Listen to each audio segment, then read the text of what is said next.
Hello and welcome to episode number 139 of Week in Review. My name is Sean, and on this week's show we're talking about Don't Nod Entertainment's new series, Tell Me Why. We'll also look forward to this week's new releases and the streams happening over on twitch.tv/ShaunosaurusRex. This week's game is the episodic series, the 3-chapter long. I keep saying episodes, but I distinctly call them chapters, and I just can't get it out of my brain because it's just so ingrained with all the episodic games that I played in the past. But the 3-chapter long game, Tell Me Why from Don't Nod Entertainment. I played their Life is Strange and Life is Strange 2. Both of those are a little uneven. I didn't like Life is Strange 2 very much. I like Life is Strange 1 a little bit more, and I actually think that the best one of those Life is Strange games is actually Before the Storm, which I just had to look up because I realized that they didn't make that one. Idle Minds made Life is Strange Before the Storm, and that's the best of those three. Tell Me Why is from Don't Nod Entertainment. Is actually published by Microsoft Game Studios, which is very cool. It's available as part of Microsoft or Xbox Game Pass, rather. So if any of this sounds interesting to you, check it out there. So what I'm going to do is I'm going to break this review into two different parts. I'm going to kind of just talk about broad stroke stuff of the series and kind of what I liked about it, and then we'll move into more episode or chapter specific critiques of the series. Overall, I think this is Don't Nod's strongest work. I think Life is Strange and Life is Strange 2 are both a little uneven. I reviewed Life is Strange 2 on the show, and I wasn't a very big fan of it. Life is Strange 1 is uneven. It has some interesting moments every once in a while, but some of the writing and Chloe as a character are just terrible at points. There are a lot of highs and a lot of lows. It also kind of spirals out of control towards the end where it forces you to make a really bad decision. I can't stand the final decision in Life is Strange. I think it's one of the dumbest big decisions I've ever experienced in a video game. However, we're not talking about Life is Strange. We're talking about Tell Me Why. This is a really great improvement. I think that one of the best things about this game is actually that it's just 3 chapters long. It's a very digestible 10-hour or so experience. Each of the episodes took me about 3 hours, or a little over 3 hours. I played them very slow. I played them very meticulously. I really got engaged and enjoyed and interested in the world. Enjoyed's a weird word to put in there. I really enjoyed the world. I was engaged and interested with it. That makes a lot more sense. And I think that having it on a week-to-week basis made it a whole lot easier to continue or to follow along with the story overall. And I think that's really helpful. This is a generally just enjoyable game. It's a game that initially starts where it's 2 twins who are reuniting 10 years after a very traumatic event happened to them, and basically their goal is to go to the house where the things happened, and they need to sell the house. They need to clean up and sell the house, and they're going to reconnect, and they're going to try and get back to where they were. But with a discovery in the first episode, things change and they start to dig deeper into what exactly happened on the fateful night 10 years prior that separated them in the first place. This leads to what is the main overall question of what the hell happened, and it pushes you through to the conclusion of what happened. I'm trying to avoid spoilers here because it is a very new game, and I think that a lot of what is interesting about this game is the mystery and the questions that are asked. So I guess maybe mild spoiler warning. I'm not going to go into super detailed details about it, but I might kind of touch on some things here or there that may be considered mild spoilers. Long story short, I liked the game overall. So if you want to click away now and play the game on Xbox Game Pass, feel free to do that and come back to this later if you should, or if you so choose. Like I mentioned earlier, I really got engaged with and enjoyed the world that they created. I liked talking to the other characters and discovering more about the situation and kind of how things played out. And I really like the gameplay of the series. You switch between perspectives between Tyler and Allison, and you play through sections of the game as one of those characters with the other characters, sometimes with you, sometimes not with you. And they have this really cool thing that they introduced, and it's called the voice. And it basically is a mind connection that the 2 twins have, where they can talk to each other without verbalizing anything. They just hear each other's voices in their brains, and I thought that was really interesting. They also bring up a gameplay mechanic where you can hold RT. If you see a little like glimmering on the corners of the screen, you can learn about a memory, and that kind of gives you additional context to how they grew up, and it gives insight into the characters and their motivations and their past and all that sort of stuff. I thought those things were really interesting, and I like the idea of the memory sort of stuff, where sometimes the game would even push you to pick between two specific memories, where Tyler will go, hey, I remember it this way, and then Allison will go, no, that's not how I remember it, and then you as the player get to choose which memory you go with, and that either strengthens or weakens the bond between the twins. If there's I think it's up in this side, it doesn't matter which side it is, but there's a little thing that'll pop up that'll slide two like diamonds basically together or apart to signify whether or not you made a decision that will strengthen or weaken their bond. I really enjoy the gameplay and the world and walking around that world. And this game also has puzzles in it that I wasn't really expecting. And I wasn't really expecting the puzzles because these games are adventure games in like spirit. They're very like focused narrative sort of experience that pushes you along a very linear path.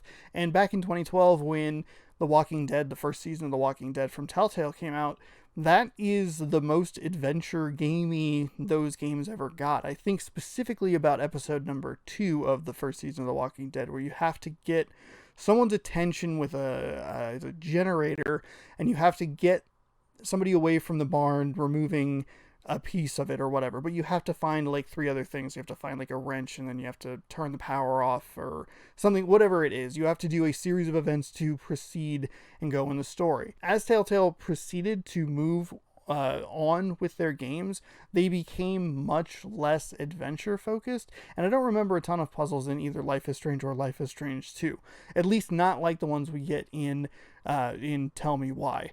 I really liked the puzzles in Tell Me Why. I think it's a really cool thing. It's a very unexpected thing, and I just like the way they were implemented.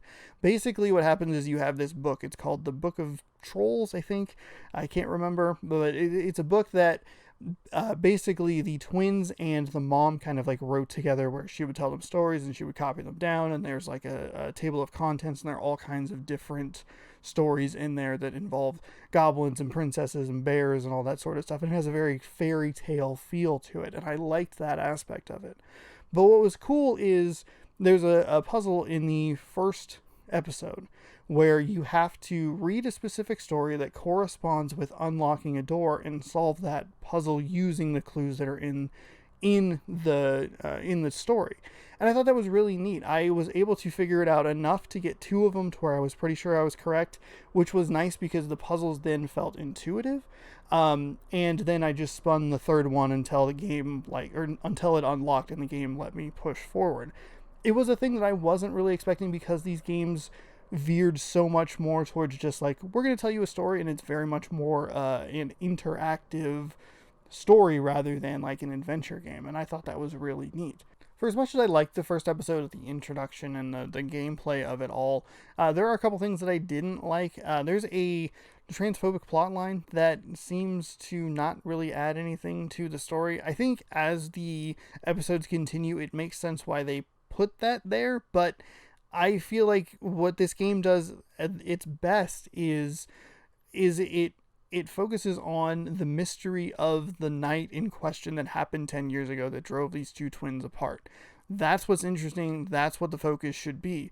And so for it to throw these transphobic lines from a character that has a past with the twins that he shouldn't have said, and it just sounds really dumb and creepy and gross and is annoying, and he comes up with this answer where it's like, you gotta forgive us old people. I don't have to forgive fucking shit. Like, shut up. Like, that's not a valid excuse. It's not a valid answer, and it makes your character come across as like a piece of garbage that I don't really want to interact with at all. It just doesn't do anything, and it doesn't feel like it's necessary to be there. It feels like it's just something that very easily could have been removed and you would have never missed it. This game overall is such a positive and engaging experience that just feels weird. I'm also not a super big fan of the final reveal of the first episode. I won't give it away, but it was a weird thing where when it happened, my gut reaction was, I don't like this. And it took me a long time to kind of figure out why. But it's also the end of the very first episode, and something that Don't Nod has a history of doing, especially in the first Life is Strange, is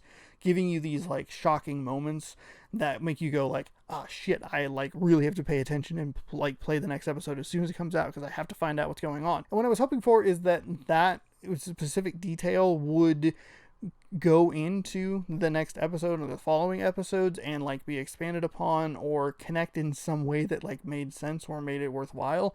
But I guess spoiler alert for my own review, I don't think it really did, which makes it a convenient spot to move into episode 2. I think episode 2 takes a minor step back from the first episode, but it's not necessarily from a story standpoint, though I think episode 2 really struggles because the episode can feel kind of bloated and like they're starting to spin too many plates, and you're like, oh no, I don't know if they're going to be able to like satisfactorily answer all of these questions or wrap up all of these plot lines that they're starting to put into your brain and into the story. And they're like, oh, this might be a bit of an issue.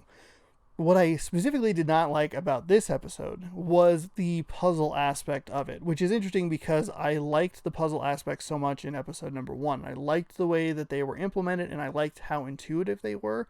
In this episode, I don't think they're as intuitive, and I don't think they're as interesting. Specifically, mild spoiler, you have to go into a police station and find information regarding the event that took place 10 years ago. This sequence was really annoying to me, and I didn't like it for 2 reasons. One, it can sometimes be confusing to figure out exactly what you're looking for. Like, I was just missing a very small piece of information that I needed to find that I wasn't seeing.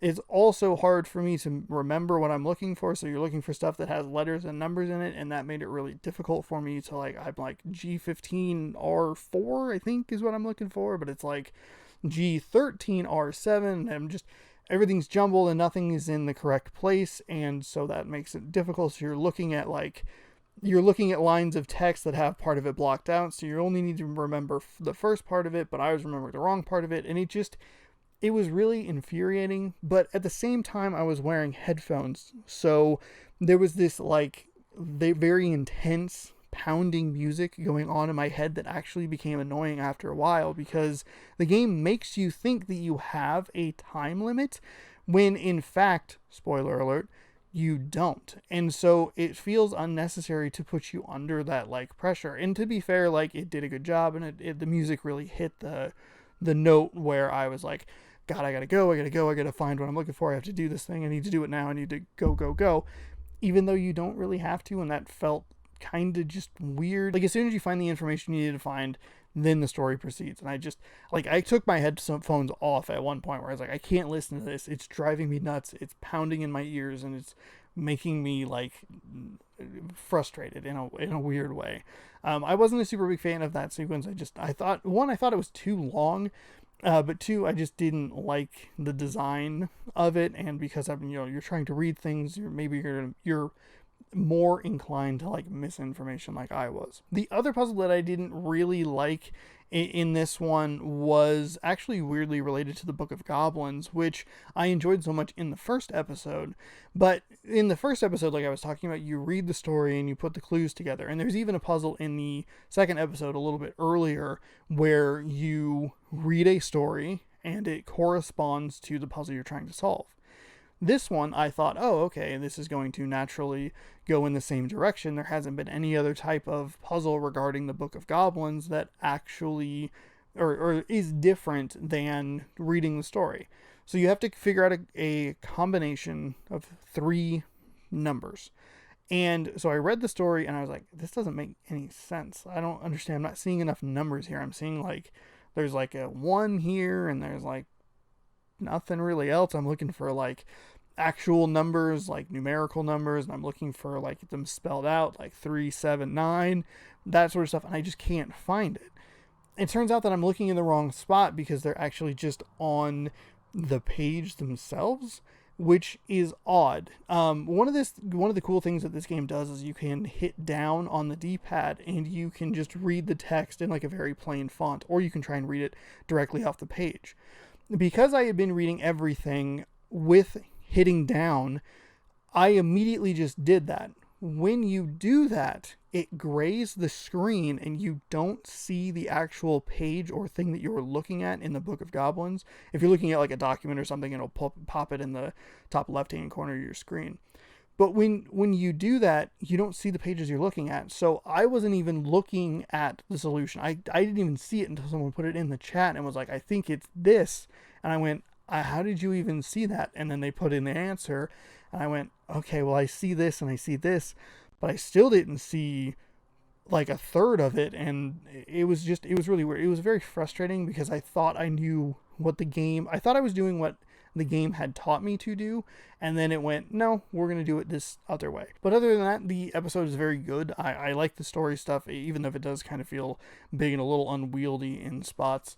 But I do think that the puzzles took away some of my enjoyment, and especially the sequence in the police station I found to be more frustrating than fun, but still a good episode. Moving into episode 3, this one takes a step back from episode 1, but it's oddly the inverse of what I didn't like about episode 2. I thought the plot was fine in episode 2, but I didn't like the puzzles. And this one, I loved the puzzles in this episode. I thought they were awesome.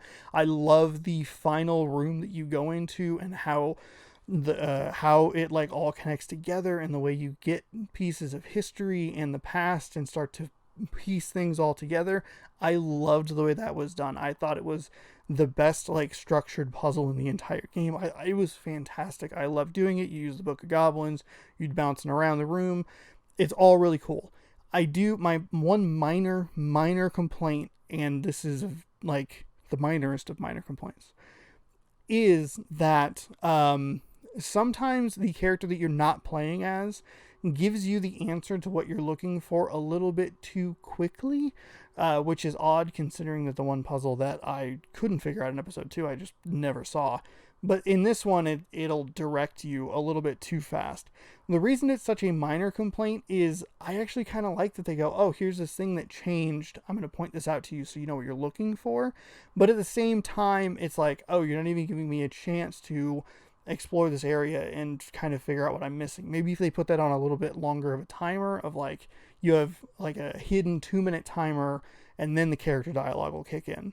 This dialogue kicks in immediately. It's like, okay, you solved this. Oh, look at this thing happen. You're like, oh, I didn't even know what I was like looking for, but thank you, I guess. But it maybe also was a little bit quick. For as much as I did like the puzzles, there is one specific picture that I think is really hard to see what you're looking for. You're looking for a specific piece in an area, and you're trying to find something that will allow you to progress to the next portion of the game. And I am sitting not that far from my monitor, and that's the monitor that I play the games on. I have a monitor behind it that has like chat and stuff when I'm playing games, but I'm not sitting that far away from it, probably less than 5 feet. And looking at this picture on the screen and where you're supposed to look is really hard to tell exactly what's going on. Like, I looked at it a couple of different times and I was like, what the hell is that? Like, I don't know what I'm like looking for. It kind of looks like it's a miscoloration, but I can't tell or make out what the problem is.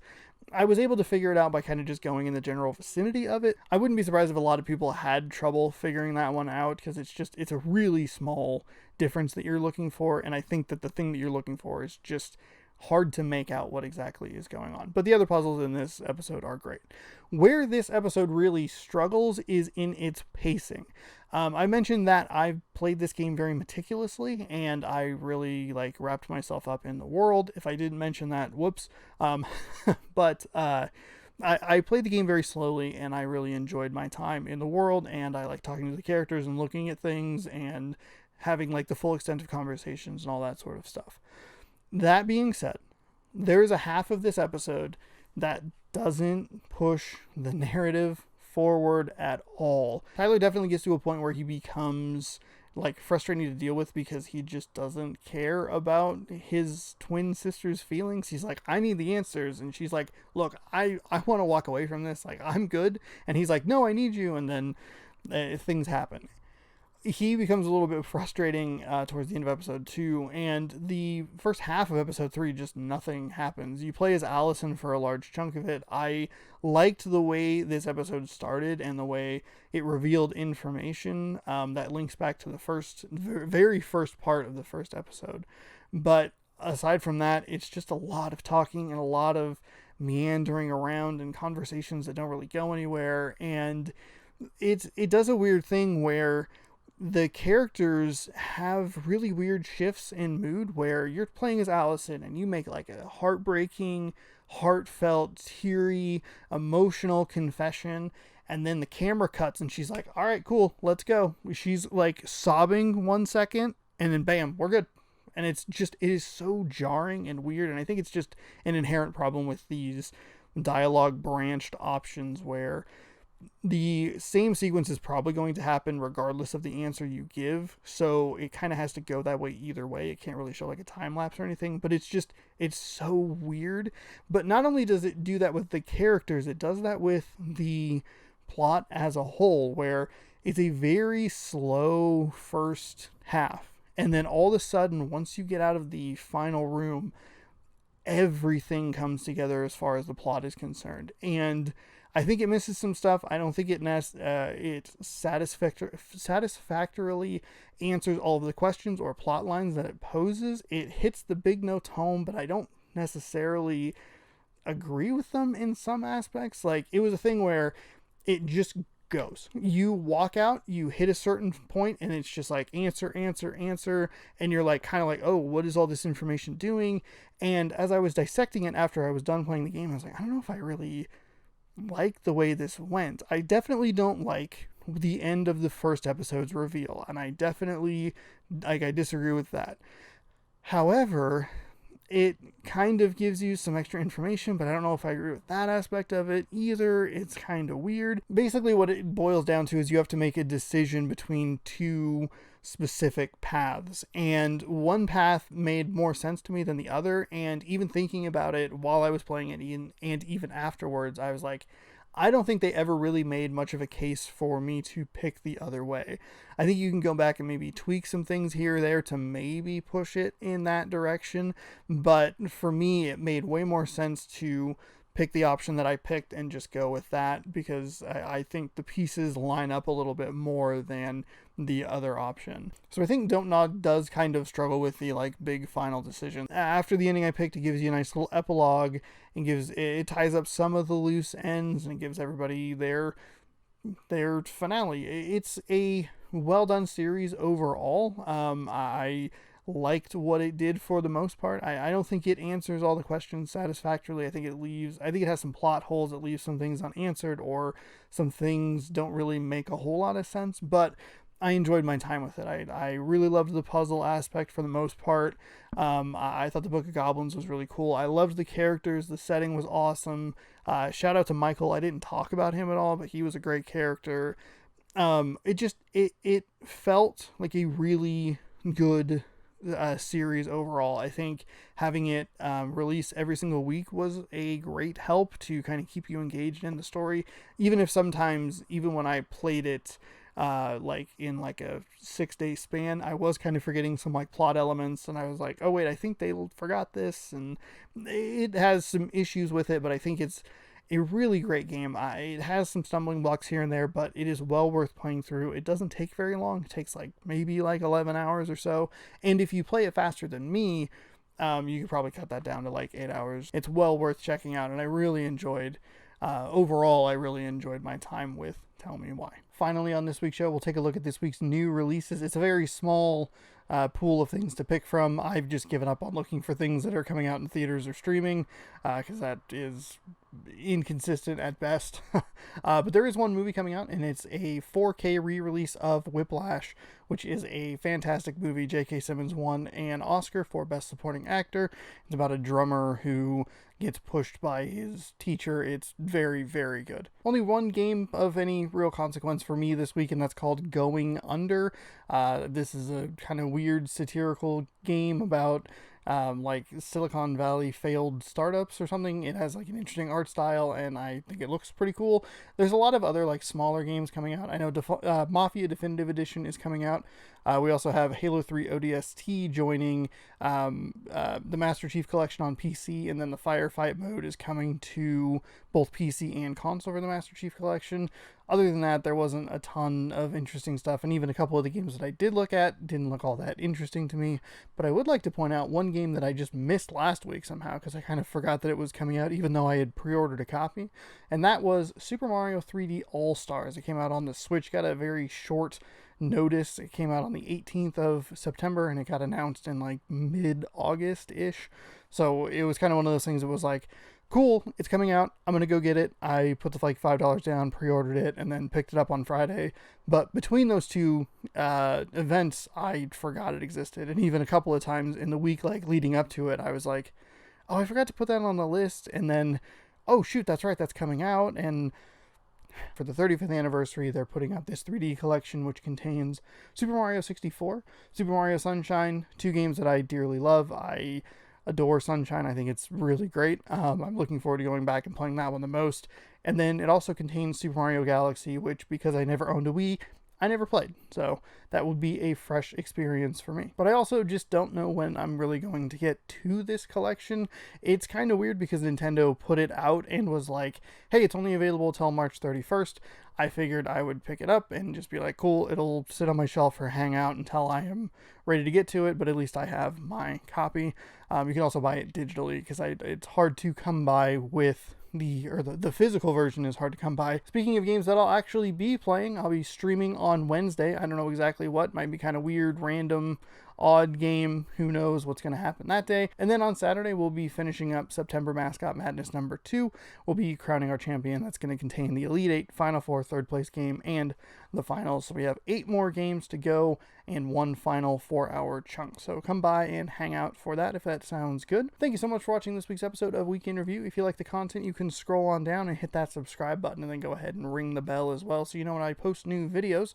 And then if you want, you can let me know what your thoughts are on Tell Me Why if you scroll down a little bit further and leave me a comment down below. Be sure to check out the streams over on twitch.tv/ShaunosaurusRex on Wednesday and Saturday.